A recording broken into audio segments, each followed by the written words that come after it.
दोस्तों, आपकी ज़िंदगी अल्लाह ने दी है। इसमें हंसना भी है, इसमें रोना भी है, इसमें दर्द भी है, इसमें सुकून भी है।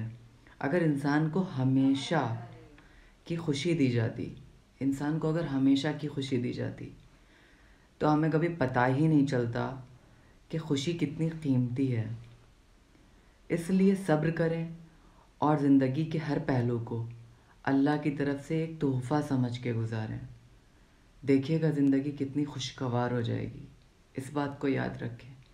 जब भी मुसीबत परेशानी आती है तो उस पर सब्र करें, क्योंकि जब भी मुसीबत आती है तभी हमको पता लगता है कि खुशी कितनी ज़्यादा कीमती है। और जब हम बहुत ज़्यादा खुश होते हैं तो हमको ये सोचना चाहिए कि ये खुशी ज़्यादा टाइम तक की नहीं रहेगी, अभी रास्ते में बुरा वक्त भी आना है।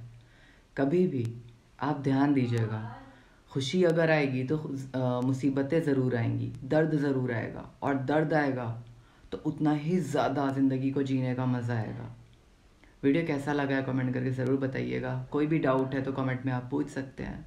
इंशाल्लाह मैं वीडियो बनाऊँगा। Thanks for watching.